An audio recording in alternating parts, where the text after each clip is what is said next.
Dati pa po natin ginagawa to. Magsimula po nung Undoy, Ulysses, at iba po mga bagyo at mga nasunugan, lagi pong nandyan ang TESDA. Ito po yung tinatawag na ating part of our training productions and community-based training. So, yung mismo pong mga nasalanta or naapektuhan ng kalamidad, ang mismo po nating tinetrain. Meron po tayong mga dumarating na mga mobile training vehicles na may mga dalang mga equipment, new power tools. At kung may mga bumaksak pong puno, kinakat natin po yan para po mapakinabangan. At the same time, we are giving them training at ina-assess na rin po natin sila. So pagka sila na rin po ang nagkukumpuni ng kanilang bahay, magmula sa electrical installations, tile setting, masonry, welding, at carpentry po, dala-dala po natin yan. Kaya nga po nung second day pa lang po ni Odette ay ang ating team of TESDA in coordinations with the other national government agency ay nandun na po at ina-assess yung mga situation. Nagdadala rin po tayo ng mga solar panel. At the same time, tinuturuan yung mga kababayan natin na naapektuhan kung paano po i-maintain. Iwan namin sa kanila yan. Tapos ginagawa po nating charging station yan. Meron din po tayong mga kagamitan na ginagamit natin for filtrations na kailangan po. Kasi yung tubig ata, no? So, meron na pala tayong equipment for filtration na Kong Jan? Meron po mga nagdo-donate ng mga partners natin. Tulad nga po ng nasabi ko, ay TESDA is partnering with different government agencies. Lalong-lalo na po yung mga private sector. Magmula po sa Philippine Construction Agency, iba't iba pa po. Pati po yung mga malalaking tulad ng San Miguel Corporation, Coca-Cola at iba pa po. Sila po yung nagko-coordinate kami sa mga areas and the same time sa coordinating relief operation. Ito po yung tinatawag nating TESDA-mayan. Hindi lang po tayo nagbibigay ng mga relief goods at mga tulong, pati na rin po yung mga pagkumpuni ng mga nasalanta. Katulong po natin yan, pati yung mga installer natin, yung mga nag-i-splice na mga high tension wires sa mga kuryente. Meron din po tayo mga kababayan at mga trainers at ganun din po ay mga sinasanay nang sa ganun po mabigyan sila ng national certification. At the same time, ito na rin po yung tulong natin na magkaroon po sila ng trabaho during the aftermath of the calamities or typhoons po. Yun hong sinasabi ng Senator Francis Tolentino na technology natin. Kasi di ba yung mga puno ng nyog na puno na lang natira, wala nang mga dahon na pwede pong gawing coco lumber? Tama po yun. As long as na hindi po siya talagang nababad ng sobrang tagal sa tubig. Kasi nga po, nag-a-absorb po ng tubig ang coco lumber. Pero may mga time naman po na pagka umaraw na or may mga tinatawag din po tayo mga drying facilities na kung hindi naman po nasalanta, we coordinate with them, we salvage all those trees na mapakinabangan po. At hindi lamang po yun, kahit yan, Nelson, yung mga tinetrain natin, binibigyan po natin yan ng tinatawag nating training assistance. Tinetrain ka na, meron ka pang allowances na matatanggap under the skills training and employment program natin na makakatanggap po sila ng 160 pesos per day at iba pa po mga toolkit. Halimbawa po yung mga welders natin na tinetrain natin para dyan sa mga kalamidad na yan. Binibigyan po sila kaya ng mga iniiwanan natin sila ng mga welding machines, carpentry tools para sila na po magtuloy. At the same time, mabigyan po sila ng national certification in line with the National Employment Recovery Strategy po ng ating Presidente. Kung Jan, si Nelson po, kasama natin. Nelson? Kung Jan, Nelson, good morning po. Good morning. Paano po ang proseso niyan? Halimbawa po ay sa Dinagat Islands, di ba? Isla yun. Kailangan nila ng mga skilled worker na trained ng TESDA. Sino po ang...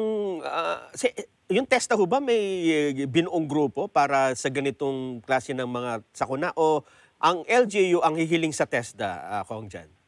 Prepared po tayo, yung mga regional offices natin, mga regional operating units po natin, may mga dumarating po talaga dyan. Alam nyo po, meron nga po kaming isang kababayan during the Undoy, minotor niya magmula Northern Samar hanggang Southern Samar para lang po ma-assess. So may mga ready po tayong, kumbaga saan tawag nga natin sa kanila, TESDA soldier, na sila po yung nag-a-assess, yung mga regional offices, and then they augment with the central office po for logistic at kung ano man po yung mga gamit na nandyan sa aming mga provincial training centers ay mino-mobilize po natin yan at ginagamit din po. Of course, yung mga highly skilled and trained natin ay sila naman po yung nag-guide sa ating mga kababayan under the community-based training po yan or training assistance program ng TESDA po. Kaya nga po, kahit saan po, even the far-flung barangays, nagsiset up po tayo dyan ng mga solar panel para po temporary maging charging nila at magkaroon po ng ilaw sa gabi. At at the same time, yung mga power tools po natin and equipments, pinapagamit po natin yan sa ating mga kababayan po. In coordination, of course, with the National Government Agency and Local Government Unit po, sir. Ito ho bang mga halimbawa ay nagte-training sa TESDA? For example, pinadala mo dun sa may mga gagawin gamit ang mga kagamitan ng TESDA. May bayad ho ba sila, sinasweldohan? O yun ay parang pakakainin lang dyan? Kasi parang on-the-job training naman kung dyan eh. Meron po, yun po ang kagandahan ng ating programa ngayon dahil nga po dyan sa Universal Access for Quality Tertiary Education Act, yung libreng training at may allowance po silang natatanggap. 160 pesos per day plus 500 PPE allowance and kung meron din po sila natatanggap yung data allowance nila. Ang problema nga po natin, wala po tayong data ngayon in most part. So, yung iba po tulad po dito sa pinuntahan namin nila Secretary La Peña, nag-provide po sila ng COMSAT para po makatawag kami at maka-coordinate kami sa mga ibang region. Kaya nga po nagugulat yung iba dahil in every disaster, nandyan po ang TESDA immediately. Kasi meron po tayong mga kababayan, mga estudyante na talagang sila mismo, talaga po silang porsigido at natutuwa na actually lang nagagamit yung kanila pong pinag-aaralan sa TESDA po. Opo. Last on my part, kung dyan, itong nagka-pandemya ho ba ay dumami ang nag-aaral o yung nagde-training sa TESDA? Totoo po yun, hindi lamang po yun. Yung 1 milyon mahigit na OFW na rinipat natin, 675 plus po niyan, umabot na rin ng 700,000 ay nag-avail po na mga TESDA training programs natin. Lalong-lalo na po yung TESDA online program kasi nga po most of the areas are locked down. We have this online training programs po. 108 courses po yan na makukuha nilang libre. At kung gusto na po nilang ituloy yon para magkaroon ng national certifications ay ito rin po ay pwede nilang i-avail. At the same time, hindi lamang po training. Ang aming binibigay sa TESDA ay kaalaman, kakayahan hanggang kabuhayan. We are bridging from training, from enrollment up to employment po. We are partnering with so many companies na nakakatulong po din tayo. Tulad po halimbawa ang isang factory, nag-avail sila ng mga training scholars namin. So hindi nila kailangan magbayad ng kabuoang sahod. Allowances po na binibigay ng TESDA. 75% po ng salary ay binibigay po sa trainers. So sumasahod na sila kaagad. Meron pong tax incentive ang ating mga partner industry po. Tulad po niya mga ginagawang railways ngayon at iba pa po mga malalaking projects. Tayo po nagpo-provide ng mga welding and skills worker nila. Kaya nga po halos 97% lahat po ng gumagraduate ng TESDA ay meron pong nag-aabang na trabaho or nagkakaroon po ng oportunidad pangkabuhayan. Kung dyan, itong katatapos na pandemya, no? Kasi minsan, di ba, akala natin wala nang halaga, wala nang kwenta, baka iba sinisira, sinusunog. Ano ho ang pwede natin ibigay na tip sa ating mga kababayan na huwag yung sirain yan. Tuturuan namin kayo, mapapakinabangan nyo yan. At darating ang pagkakataon, baka pagkakitaan pa nila. Opo, may mga nako-convert po tayo tulad po ng of course hindi pa naman din po pinatatanggal ang mga face mask. Meron po tayo yung mga dressmaking natin na courses, gumagawa sila ng face mask and at the same time lalo na po ngayon ay pinagkakakitaan po nila to. At minsan po kami po mismo ang bumibili, dinidistribute naman po sa mga frontliners and local government unit. And at the same time, we are introducing a lot of new courses tulad po ng mga small engine para po sa mga sobrang dami na nagmumotor ngayon nang sa ganun maiwasan na rin po nila yung dagdag gastos, matuto sila mag-PMS, yung preventive maintenance services ng kanilang mga motor. Libre po yan. na ino-offer ng TESDA. Kapartner po, just recently, we signed a partnership with Daikin Corporation, isa sa pinakamalaking air conditioning company sa Japan, na nagtayo po mismo sila ng laboratory dyan sa Taguig at nagtetrain po tayo ng mga raming nawalan ng trabaho. Even yung mga domestic workers na naripat at mga ibang OFW na dating domestic workers at mababa ang sahod, ngayon po mga call center agent na sila na hinahire po at nagtatrabaho po at the comfort of their home. So, mahigit po sa napakarami po nating training courses na ino-offer ng TESDA ng libre, magmula sa construction, agriculture, healthcare, BPO, tourism, at ganun na rin po ang IT BPOs po, yung mga call center natin. Kung ano ho ang in-demand ngayon, local muna. Sa local, ano ang in-demand ngayon na training? Ang mataas po na marami nag-enroll ngayon, lalong-lalo na po kabataan from 16 years old and above, yung call center, yung contact center training program namin. Ito po yung mga call center agent, non-voice saka voice po. So, dahil nga po sa taas ng demand ng mga online business, e-commerce, delivery, so kailangan po nila ito. And second, of course, yung mga nasa construction division because of our infrastructure boom din. And agriculture, dahil po nung nagkahirapan tayo sa pagkain, food security po ang inuna ng TESDA. Nagturo po tayo ng mga tinatawag na grow your own food sa backyard. Kaya imbes na plantitos, nagtatanim po sila ng iba't ibang klase ng gulay pang konsumo po nila. So, ngayon po nabuksan na po yung turismo naman po. Ano po yung yung natapos ka lang ng K-12, pwede nang pumasok na training, Kong Jan? Lahat halos po. Lahat halos po. Meron din po kaming hindi nyo kinakailangan na graduate ng K-12. Okay. Ito po yung aming step, yung skills training for employment program natin. Pero mas maganda po ngayon, meron na po tayong diploma courses. Diploma courses for electrical engineering technology, computer engineering technology, food technology. Ito po yung sinusulong ngayon ng TESDA. Yung mga higher skill na 3 years program po, na para po ito yung ladderized program. Pag natapos nyo itong 3 years nyo, pwede nyo na po siyang ituloy ng baccalaureate. Libre pa po yun. 3 taon bayad po ng TESDA. May allowance pa po. Kaya pala sa panahong ito, Kong Jan, Nelson, tamad na lang ang magugutom, ho? Totoo po yun. Kasi nga po, TESDA abot ang lahat. Ulti po mo yung mga ITAS natin, mga GDAS natin, at yung mga former rebels po natin under EO70, yung National Task Force for End Local Armed Conflicts natin ay napakalaking tulong po niyan. Kaya nga po, ito po ay isang pakiusap namin na huwag pong kaltasan ng budget kasi ito po ang nagpo-promote ng kapayapaan din sa ating bansa laban po sa mga armed conflicts natin. Ang abroad po, anong in-demand ngayon, Kong Jan? Hindi pa rin po nawawala yung demand for medical workers natin, yung healthcare workers natin. Kaso nga nung may impose limit tayo or ban in deploying our healthcare workers, pero mas tinetrain po kasi natin yung ating mga domestic worker into higher skill po na alam mo naman natin. So nag-offer na rin bang TESDA ng training for mga healthcare workers po, Kung Jan?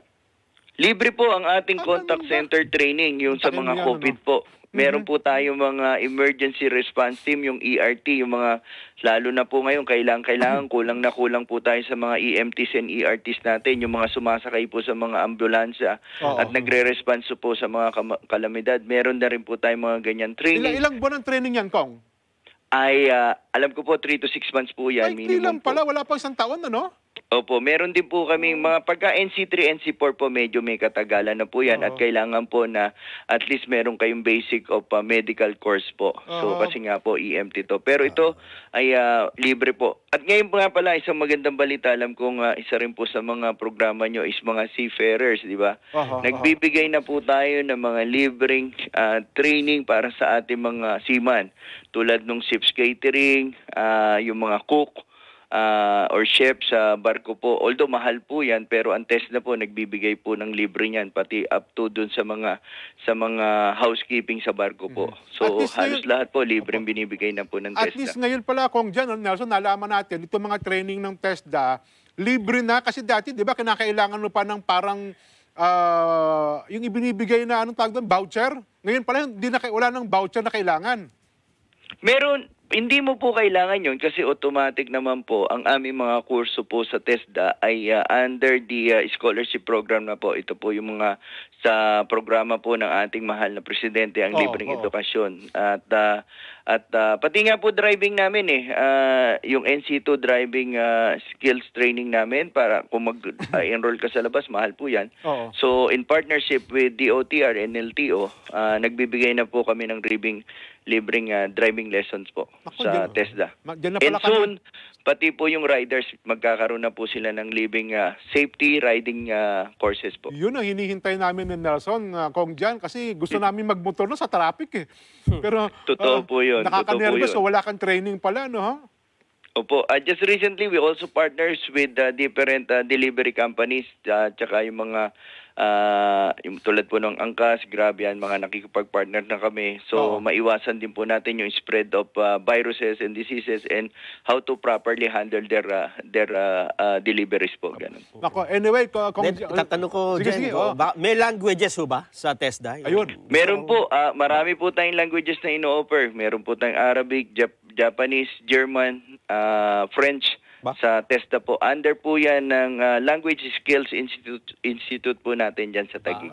Kasi mag-aaral kami ni Jen ng Korean dahil gaganap daw kami sa Squid Game Part 2, Kong Jan Meron po tayo niyan. Actually, ang kapartner po natin dyan, ang Corfield. Ito po yung mga dating mga Korean na pumupunta rito at nagtuturo po ng language training. Pero since the pandemic, we do it online na po, online coaching. Pero ang partner po ng TESDA ay Corfield. Hindi lang po lingwahe, pati na rin po yung mga cookery, yung mga cooking natin, bread making, pastry making po, tinuturo po natin. Ilang months po ang training yan, itong sa language? Depende po, sir. Medyo mahaba-haba po yung Japanese natin kasi nga we are trying to push for N3 and 4 level ng language ngayon. At ito rin po ay sana mapundahan din ng ating kongreso na mabigay po ng libre up to N3 and 4 level ng ating Japanese language po. May nagtanong sa amin, tama ba ito, Kong Jan, na ang parang automotive natin wala na sa TESDA? Bakit po? Hindi po. Actually, we strengthen our automotive.